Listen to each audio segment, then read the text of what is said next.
Jadi tuan-tuan yang dirahmati Allah, yang terakhir saya nak pesan, karena orang yang mencintai sesuatu, dia akan banyak menyebut tentang sesuatu tersebut. Man ahabba syai'an aktsara min zikrih. Siapa yang suka dengan sesuatu, dia akan banyak menyebut sesuatu itu. Maka orang yang cintakan Rasul akan banyak menyebut tentang Rasulullah sallallahu alaihi wasallam. Maka Nabi kita telah memberikan satu ubat yang paling besar untuk kita elakkan diri kita daripada cabaran yang besar pada akhir zaman ini. Jadi saya tak tinggal tuan-tuan dengan tajuk ni. Nah, tuan-tuan kata saya lari tajuk pula, lari tajuk ni. Duk ikut tajuk daripada awal lagi sampai habis. Halah ni saya bagi ubat dia. Apa ubat yang ditinggalkan oleh Rasul untuk kita selamatkan diri kita dengan cabaran akhir zaman ni? Ubat dia apa dia?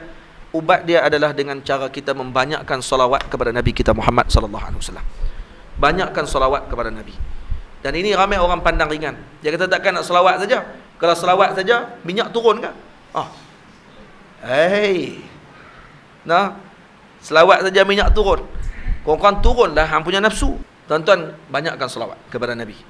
Jadi adakan majlis kadang-kadang dalam keluarga kita selawat.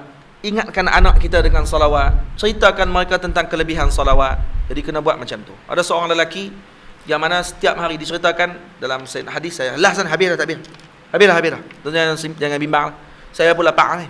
Nah. Ada satu cerita Sayyidina Abdullah bin Mubarak radhiyallahu taala anhu, waktu ketika mana selesai beliau tawaf, beliau bersandar di tiang dalam Masjidil Haram menghadap ke arah Kaabah. Karena melihat Kaabah adalah ibadah. Ketika dia tengok Kaabah, dia nampak seorang lelaki sedang bertawaf. Yang mana lelaki ni mengangkat kaki, letak. Lambat jalan dia. Maka Sayyidina Abdullah bin Mubarak terus pergi kepada lelaki tersebut dan tanya kepada dia, apa yang sebabkan kamu jalan lambat ni? Waktu tawaf ni jalan lambat betul? Dah lah tujuh pusingan, kamu jalan lambat pula. Kata dia, saya berselawat kepada Nabi dengan setiap langkahan kaki saya. Setiap langkah saya berselawat kepada Nabi. Dia kata, apa yang menyebabkan kamu buat macam tu? Maka lelaki ni pun cerita. Dia kata, wahai tuan, dulu saya dalam perjalanan bersama dengan ayah saya. Saya dalam perjalanan untuk menunaikan haji. Sampai di pertengahan jalan, kami datang naik kapal laut. Sampai di pertengahan jalan kami berhenti berehat. Ayah saya jatuh sakit dan dia dicabut nyawanya oleh Allah Ta'ala pada malam tersebut. Yang lebih menyedihkan saya, ayah saya bertukar kulitnya menjadi gelap yang segelap-gelapnya. Jadi kulit yang gelap yang menunjukkan bahawa dia ini adalah orang yang mati dalam keadaan su'ul khatimah. Tuan-tuan, orang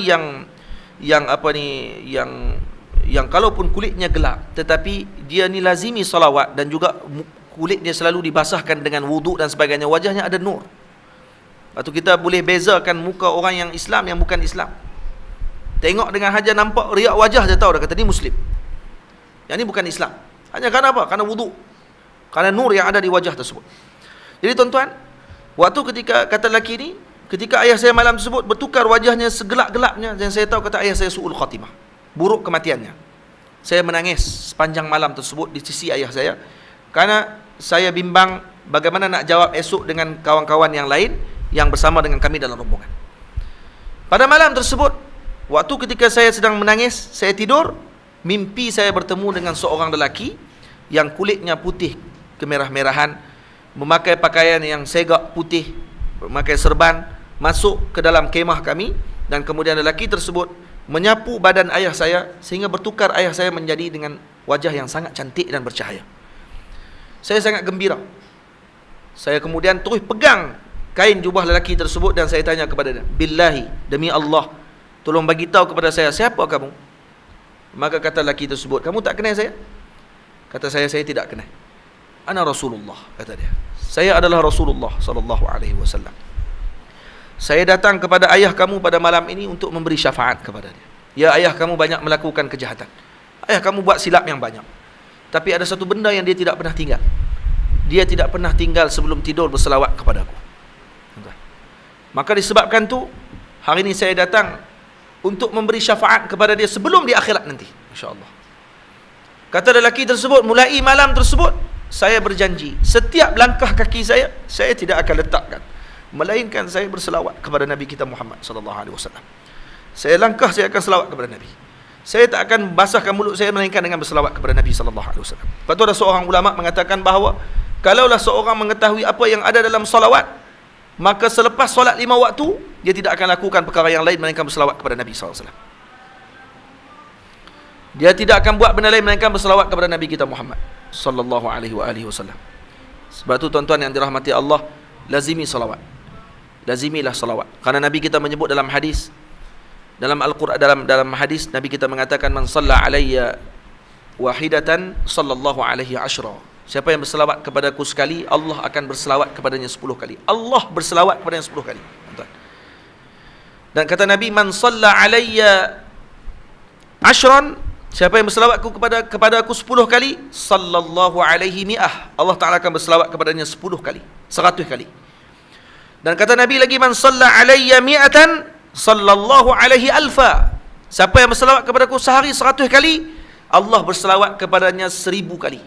Dan kata Nabi SAW dalam hadis, man shalla alayya alfan fi kulli yawmin, fi kulli yawmin alfa marrah, siapa yang berselawat kepada aku 1000 kali sehari, zahamat katifuhu katifi ala babil jannah. Masya Allah. Akan berlaga bahunya dengan bahuku di depan pintu syurga Allah Ta'ala. Maknanya apa dia? Orang yang lazim selawat sehari 1000 kali, dia akan masuk syurga dengan Nabi SAW. Belaga bahu dia dengan Nabi SAW. Dalam hadis Nabi kata, man shalla alayya alfan fi kulli yawmin alfa marrah, siapa yang berselawat kepada aku sehari 1000 kali, harramallahu jasadahu 'alan nar, Allah mengharamkan jasad dia daripada api neraka Allah Ta'ala. Maksudnya orang yang selawat 1000 kali sehari, dia ni bukan ahli neraka dah tuan-tuan. Sebab tu Allah Ta'ala sebut dalam Quran, ya ayyuhallazina amanu sallu alaihi wa sallimu taslima. Wahai orang yang beriman. Khitab ini, seruan ini kepada orang yang beriman. Maknanya yang berselawat ini confirm beriman kepada Allah. Takkan selawat seorang tadi kepada Nabi melainkan dia ni orang yang beriman kepada Allah. Tuan-tuan nak tahu tuan-tuan beriman ke tidak dengan Allah, hal itu selawat ke tidak dengan Nabi.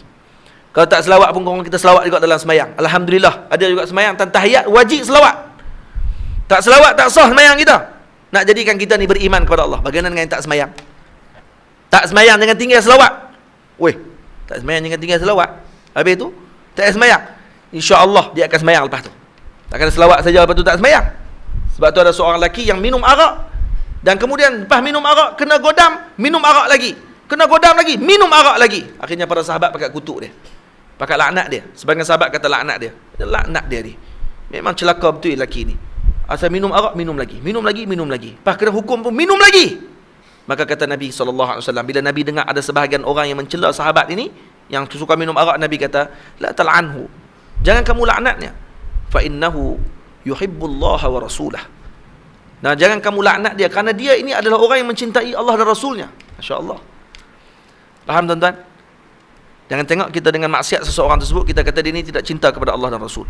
Kemudian dia lakukan maksiat tadi, tapi dalam hati dia penuh dengan cinta kepada Allah dan Rasul. Maksudnya nak kembalikan dia kembali kepada Allah, kembali macam mana? Kembalikan dia dengan cinta. Sebab tu tidak ada jalan lain untuk sampai kepada Allah dan Rasul melainkan melalui hub. Melainkan melalui hub. Jadi saya sekat tu dulu. Moga-moga Allah Ta'ala menyelamatkan kita semua pada akhir zaman ini, kerana kita semua sekarang berada di penghujung zaman dah tuan-tuan. Ini kata guru kami Syekh Ali Jumaah, tanda-tanda akhir zaman yang pertengahan telah selesai. Sekarang kita telah masuk pada tanda-tanda besar akhir zaman. Kita dah masuk pada tanda-tanda akhir zaman. Maksudnya kata Syekh Ali, pada awal kurun yang ke-20 telah selesai. Awal kurun ke-20 ataupun awal kurun yang ke-19 telah selesai semua tanda-tanda pertengahan akhir zaman. Tanda-tanda pertengahan dah selesai dah sebenarnya. Sekarang sudah masuk pada tanda-tanda akhir kepada akhir zaman. Yang sebelum keluarnya Dajjal, dah ada tanda-tanda dah keluar banyak dah tanda-tanda dah tuan-tuan. Sekarang kita dah ada pada penghujung zaman dah. Dan bagaimana cabaran kita pada waktu sekarang ni? Bagaimana kita nak selamatkan diri kita? Melainkan kita berpegang dengan Nabi kita Muhammad sallallahu alaihi wasallam, dan Nabi kita telah meninggalkan suatu amalan yang sangat besar yang telah disuruh oleh Allah Taala, yang telah diminta oleh Allah Taala, yang amalan ini juga dilakukan oleh Allah Taala sendiri. Allah Taala sendiri menyebut dalam Al-Quran, innallaha wa malaikatahu yusalluna 'alan nabi ya ayyuhalladzina amanu sallu 'alaihi wa sallimu taslima. Sehingga ada seorang ulama mengatakan bahawa kalau seorang bertanya kepada saya apa yang Allah Ta'ala lakukan sekarang, maka saya tidak akan segan mengatakan bahawa Allah sedang berselawat kepada Nabi kita Muhammad sallallahu alaihi wasallam. Kerana Allah Ta'ala mengatakan innallaha wa malaikatahu yusalluna 'alan nabi.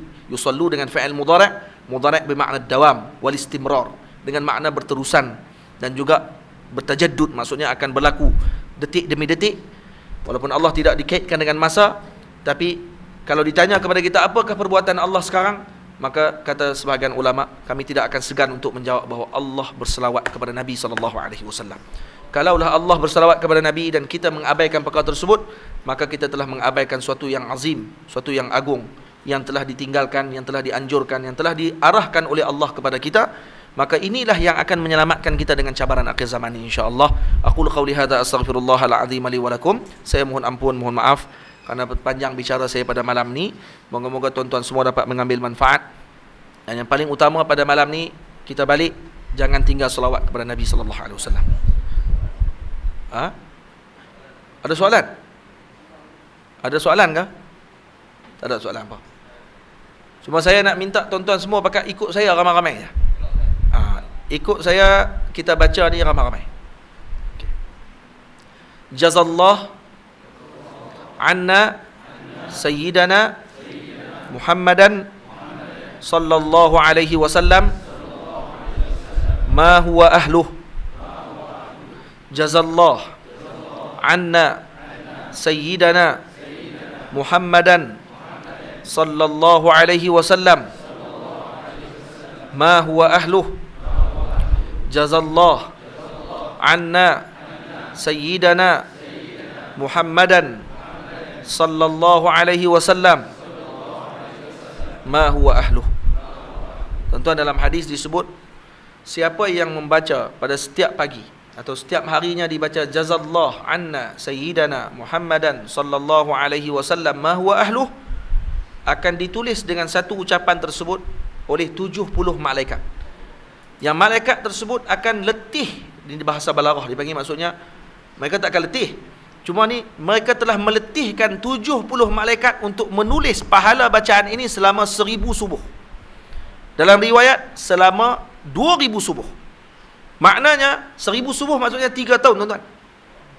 3 tahun. Kalau 2000 subuh dalam riwayat yang lain 2000 subuh maknanya 6 tahun. Kalau baca 3 kali tadi berapa? 6 kali 3, 18 tahun, tuan-tuan. Malaikat tu akan tulis lagi pahala. Saya semalam dah baca dah 3 kali, 18 tahun dah. Ni malam ni pula baca 18 tahun lagi. Jadi malaikat akan tulis pahala selama 36 tahun. Tak akan selesai dia tulis pahala tersebut. Malaikat akan tulis pada setiap hari. Setiap hari akan tulis. 70 malaikat akan tulis. Bayangkan, tuan-tuan. Jadi jangan lupa untuk baca pada setiap pagi. Nah, kita kata kesian kat malaikat, tuan-tuan. Nah, letihlah depa nak kena tulis. Kita semalam dah baca dah, jadilah tu. No, setahun lagi kita baca lah. Malaikat tak akan letih. Allah Ta'ala akan ganti lagi 70 lagi pula akan tulis pula. 70 lagi pula akan tulis, kerana malaikat tak akan selesai. Malaikat ni adalah makhluk Allah Ta'ala yang terlalu banyak, dan mereka ni nanti akan ditugaskan oleh Allah untuk tulis perkara tersebut. Apa dia baca dia? Jazallah anna sayyidana Muhammadan sallallahu alaihi wasallam ma huwa ahluh. Ingat, tuan-tuan, baca tu. Nanti saya akan minta tulis kat belakang tu. Tulis dekat papan putih tu, pakat-pakat baca lepas ni. Lepas tu ada sebahagian orang lepas subuh dia akan buat yang tu. Habis-habis sembahyang subuh dia akan baca jazallah anna sayyidana Muhammadan sallallahu alaihi wasallam ma huwa ahluh. Apa maksud dia, tuan-tuan? Jazakumullah maksudnya telah ucapan terima kasih kepada Allah yang telah mengutuskan Nabi kita Muhammad sallallahu alaihi wasallam kepada kita. Maksudnya ini ucapan yang kita ucapkan untuk kita bersyukur dengan Nabi kita Muhammad diutuskan kepada kita.